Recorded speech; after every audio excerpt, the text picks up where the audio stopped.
I'm going to introduce or bring up Gordon Snyder, who's going to introduce our category of Educator of the Year. Gordon?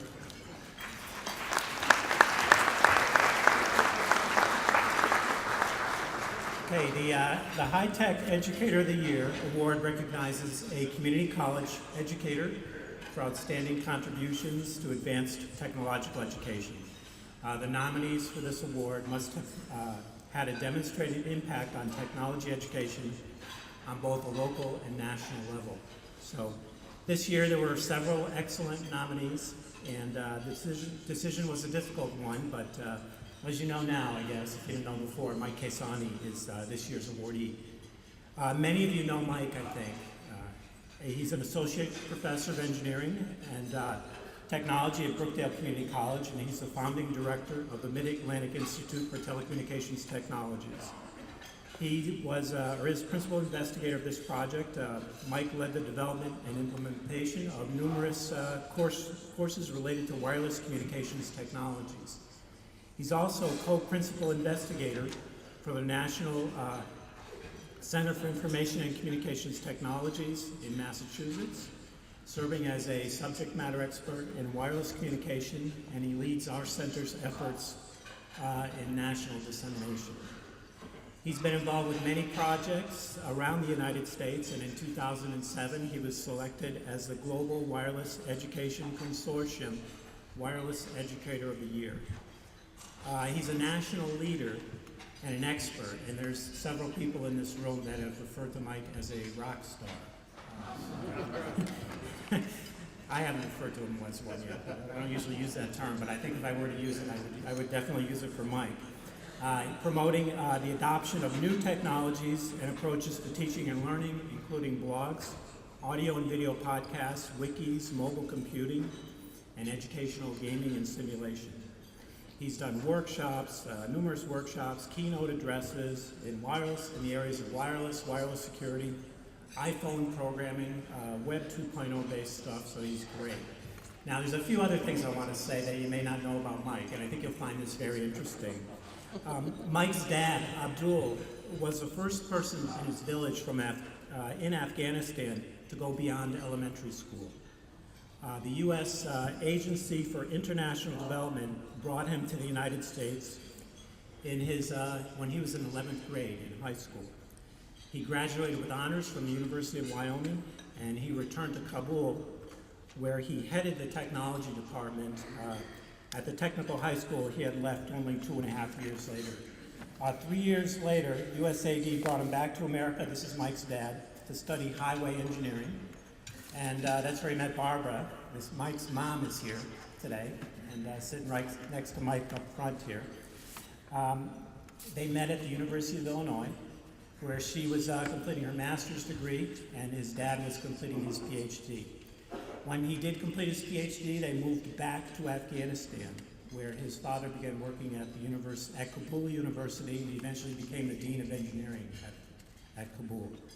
In Afghanistan, his parents had 3 children. Mike was actually born in Afghanistan, so don't let the New Jersey accent fool you. So they had 3 children in Afghanistan. Mike is the middle child. In 1973, Barbara and Abdul moved the family back to the United States. They moved to Delaware, where Mike's dad took a faculty position, and Mike's mom worked as a librarian at Delaware State. Both of his parents were a great inspiration, and they instilled great value on teaching and learning. And Mike graduated from high school in Delaware. He was at the top of his class. He was accepted at a number of top engineering schools, including MIT. He selected the University of Delaware for his mechanical engineering degrees. He now lives in New Jersey with 2 other great inspirations, his wife Laura and his daughter Haley.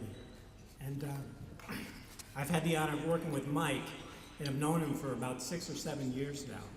He's one of the most intelligent, honest, respectful, humble people I've met. And he's got a great sense of humor. He's a fun guy to hang around with. I feel like we've been pretty lucky to be working with him, and his students are pretty lucky to have him in his classes. So I can't think of a more deserving person for this first HI-TEC Educator of the Year award. So congrats, Mike, and join me in congratulating him.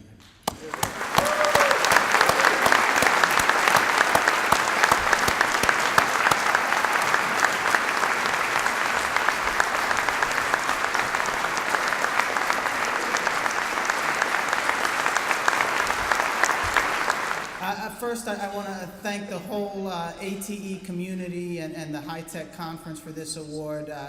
This is a great group of educators to be associated with, and really none of what I do could happen without the associations that I've made working with this community of educators. At my own institution, Mohammed, I have to thank him. He's been a great collaborator at my own institution, and then Gordon, Nina, all the people at Springfield that are part of the center there, and then all of the people that are part of our national network have really been a great support system for me and helping me to do anything or accomplish anything that I've done. I've been reading Malcolm Gladwell's Outliers recently, and in that book he talks about how you need 10,000 hours to become good at something. So I did a quick calculation, and it would require 16 years of teaching to become a good teacher. So I'm not quite there yet. I've only had 12 years.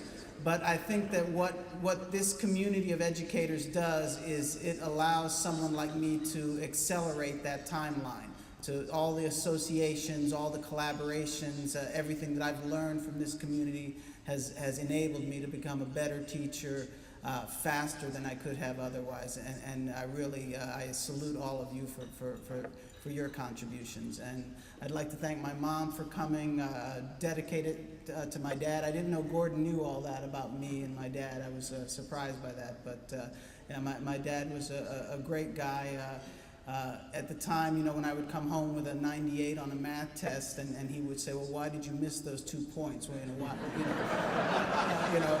and I would get upset about it. But looking back on it now, I realize that he was just trying to teach me to take a look at the test and not just take for granted that I got a 98, but understand what I did wrong and how I could fix that. So we miss him. He died in 2001. Luckily before the war in Afghanistan, because I think he would have been heartbroken to see that. But it's something that we think of daily with him, and again, dedicate this to him, and thank you everybody, and thank you Gordon for your kind words.